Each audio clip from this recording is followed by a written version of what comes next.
Bonjour et good morning à tous mes petits bowlers.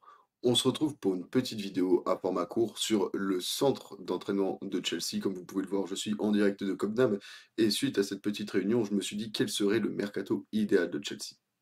Bon, petite vanne à part, comme vous pouvez le constater, j'ai fait un petit glow-up sur la chaîne et ça fait plaisir en termes de matériel. Et justement, forcément, vous verrez que mes fonds seront forcément adaptés au club auquel je parlerai et c'est Chelsea le premier bénéficiaire de tout ça. Et justement, ma question concernait le mercato de Chelsea. En effet, j'avais justement démarré cette chaîne il y a un peu, presque un an d'ailleurs, justement, sur une vidéo de Chelsea où je demandais à l'époque justement quel était le projet de Chelsea et dans quelle direction il se dirigeait. Et finalement, avec un peu de recul maintenant, ça fait quelques mois qu'on a fait cette vidéo, maintenant on se rend compte que Chelsea a quand même dépensé beaucoup d'argent depuis l'arrivée de Todd Boehly. On sait que c'est un club qui a des moyens et ne se gêne pas justement de le dépenser. On sait que Todd Boehly a déjà dépensé plus du milliard d'euros depuis son arrivée à Chelsea. A-t-il pour autant fait progresser son équipe depuis justement cet investissement massif et l'arrivée de très nombreux joueurs? Pas forcément. Parce que justement, tu as fait beaucoup de paris, tu as mis énormément d'argent sur des jeunes joueurs avec du potentiel, mais qui n'avaient pas encore confirmé qu'ils avaient le niveau pour être titulaires dans un club de la stature de Chelsea, surtout avec une ambition qui, justement, se rapproche de clubs de top niveau, qui veut jouer les Coupes d'Europe chaque saison, qui mise le titre chaque saison, et pas la coupe quand je parle de titre. Forcément, on se rend compte que finalement, ces, dépenses frénétiques n'ont pas forcément amené beaucoup de réconfort à ce club et n'a pas forcément permis non plus à Chelsea de passer un palier. Donc justement, en posant ce petit contexte, justement, il faut se demander comment peut être organisé ce mercato de Chelsea hivernal. Parce que, avant que je commence, de la même manière que j'avais fait avec le PSG, il faut se rappeler que c'est un mercato hivernal et qui dit mercato hivernal annonce entre guillemets, justement, des opportunités un petit peu compliquées, au niveau des arrivées. Mais avant de parler d'arrivée, pour moi, il serait quand même important de parler de départ du côté de Chelsea parce qu'on sait qu'il y a embouteillage dans cet effectif. On sait qu'il y a énormément de joueurs qui comptent dans l'effectif de Chelsea. Et je pense qu'il faudrait faire une petite lessive déjà pour commencer, histoire de savoir quels sont les joueurs qui vont faire partie de ce projet et quels sont les joueurs qui malheureusement ne font pas partie de ce projet. Mais il faut faire un tri. Et au niveau des départs, à quel départ peut-on s'attendre du côté de Chelsea? Il y en a plusieurs. Forcément, le premier qui me vient en tête, c'est forcément Yann Madsen, qui a une très, très grosse concurrence à son poste. On a vu que Pochettino préfère faire jouer Cucurella, Chilwell, voire même Levi Colwill à ce poste plutôt que Yann Madsen, qu'il envisage peut-être plus haut sur le terrain d'après ce qu'il a montré et pour le peu de temps de jeu qu'il lui a donné. Je pense que Yann Madsen, justement, risque de partir de Chelsea dans le sens où il ne lui reste pas beaucoup de contrats. On sait que c'est un joueur qui est convoité, que ce soit en première ligue comme à l'extérieur. Il a un profil de jeu assez intéressant. Et je me dis que justement, je ne vois pas l'intérêt pour Yann Madsen de rester et de s'éterniser à Chelsea dans un club où, même s'il y a été formé, il n'a malheureusement pas le temps de jeu qu'il mérite et il n'est peut-être même pas essayé à son poste et c'est peut-être même ça le plus cruel. Je me dis que Yann Madsen a de quoi faire. On sait qu'il intéresse Manchester City. Je pense que d'autres clubs de première ligue se manifesteront.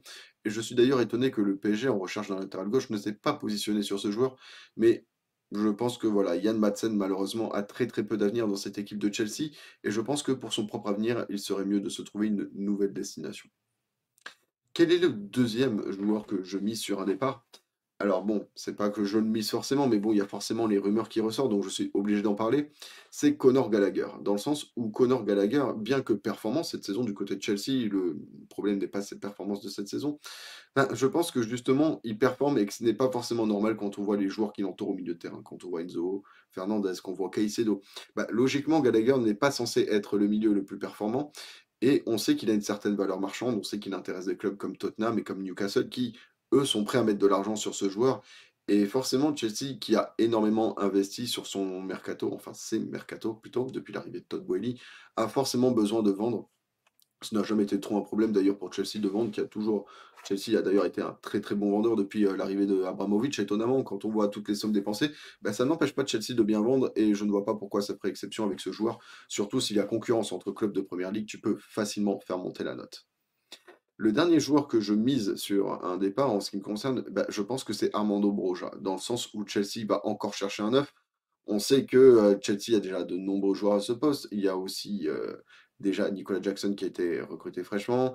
Il est en concurrence également avec d'autres joueurs qui sont partis en prêt, comme, Datro, Fofana et si on rajoute au fait qu'il est possible qu'il y ait une recrue au poste de numéro 9, chose dont je parlerai au niveau des arrivées, je me dis que justement Broja, ben, il a malheureusement pas assez d'avenir à Chelsea et on parle d'un jeune joueur à fort potentiel, qui a besoin de confirmer et ce n'est pas en restant sur le banc, bah, qu'il confirmera quoi que ce soit. Donc je pense qu'Armando Broja lui aussi, de la même manière que Yann Madsen, devrait, justement se chercher un autre club s'il veut avoir plus de temps de jeu, que ce soit en prêt ou en vente. Bonne question, mais je pense que dans l'extrême concurrence actuelle de Chelsea, c'est pas de leur rendre service que de le garder et encore moins dans ces dispositions. Ce qui m'amène à la question suivante, avec des départs, quelles arrivées en tout cas, pour l'équipe de Chelsea? Si ça ne concerne que mon avis, je vais essayer de proposer les pistes les plus crédibles en fonction des besoins de Chelsea. Moi, je pense que Chelsea a besoin peut-être, si Gallagher part, d'un milieu un peu plus créatif pour accompagner Enzo, au cas où si Enzo se blesse, parce que des milieux défensifs, tu en as, tu as Hugo Choukou, tu as Lavia, tu as Caicedo. Je pense que dans ce registre, tu as ce qu'il faut. Et finalement, c'est si Enzo Fernandez est absent, ben, qu'est-ce que tu fais? Donc moi, je me dis, il faudrait légitimement chercher un remplaçant à Enzo Fernandez, mais qui sera-t-il? Je vous laisse me proposer, tiens, dans le chat, pour tous les supporters de Chelsea qui regardent ces vidéos, quelle serait pour vous la piste la plus crédible? J'entends parler de Michael Olise, qui pourrait peut-être être ce joueur, même si je l'imagine quand même un poil plus haut sur le terrain, mais pourquoi pas miser sur cette piste qui a justement cette expérience de la Première Ligue qui va faire besoin justement à Chelsea. Je mise également le poste de gardien et de neuf, et je vais justement dire quel joueur je vise et pourquoi. Si j'étais Chelsea, et je ne suis pas Chelsea, bien que, contrairement à ce qu'on pourrait croire derrière, on pourrait faire croire que j'y travaille, ben, moi je pense qu'au poste de gardien, j'irai chercher un gardien qui a déjà l'expérience de la Première Ligue et qui a une certaine expérience et en plus qui est anglais. Moi j'irai chercher Aaron, excusez-moi.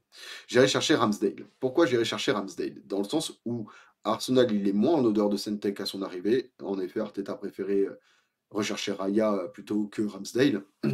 Mais Ramsdale n'est pour autant pas un gardien fini en ce qui me concerne. Je trouve qu'au contraire, il est sous-coté et maltraité presque par Mikel Arteta, qui lui préfère un gardien qui finalement est meilleur ballon au pied que Ramsdale, oui, mais pas forcément meilleur gardien que lui. On sait que Chelsea a des besoins à ce poste. Quand je vois Petrovic et Raya, bah, je me dis qu'il y a quand même, enfin Raya, excusez-moi, Sanchez plutôt du côté de Chelsea, bah, je me dis qu'il y a quand même une place à prendre au poste de gardien et que bah, Aaron Ramsdale, qui n'est plus en odeur de sainteté du côté d'Arsenal, pourrait tout à fait rebondir chez le rival de Chelsea. Ce n'est pas, comment dire, ce serait pas la première fois qu'il est transféré entre les deux clubs, hein. Je pense à Giroud, je pense à Jorginho, je pense à David Luiz. Les clubs, au fond, même si rivaux, ont l'habitude de commercer ensemble et je pense que justement, ça pourrait être une bonne idée pour Chelsea de récupérer ce joueur. Pour le poste de milieu, bah, je vais vous laisser me donner vos avis dans les commentaires, surtout pour ceux qui suivent la PL et qui suivent Chelsea en particulier. J'avais un petit doute, mais je préfère votre avis à vous. Parce que bah, pour le poste de neuf, je vais me prononcer avec la prolongation d'un certain attaquant d'un championnat de Serie A qui a, qui plus est, inséré une clause libératoire dans son contrat. Bah, je me dis qu'il y a quelque chose à travailler de ce côté-là et peut-être que la meilleure chose à faire pour Chelsea serait de péter la banque pour Victor Osimhen, qui est un joueur qui est déjà pris, qui est déjà confirmé et qui, pour ceux qui sont sur les réseaux sociaux, fait de très très nombreux appels balle au pied pour Chelsea. Mais voilà, peut-être qu'une autre piste au poste de neuf serait, comment dire, mieux pour Chelsea. En tout cas, n'hésitez pas, vous, à me donner vos avis dans les commentaires. Est-ce que vous pensez que j'ai fait quelques oublis pour les besoins de Chelsea, notamment pour les besoins en hiver? Peut-être qu'il y a certains joueurs qui sont accessibles pour le board des Blues que malheureusement je n'ai pas pensé. N'hésitez en tout cas pas à me donner vos avis dans les commentaires. N'hésitez surtout pas à mettre un max de likes d'ailleurs sur cette vidéo qui sera la dernière vidéo de l'année. Et surtout, bah, si vous êtes nouveau dans le contenu, bah, n'hésitez pas à vous abonner. On est presque 2000, si on peut atteindre les 2000 justement avant l'année 2024, ce serait parfait. En tout cas, merci à tous d'avoir participé. C'était un petit puzzle de mots et de pensées. Que le football anglais repose en paix.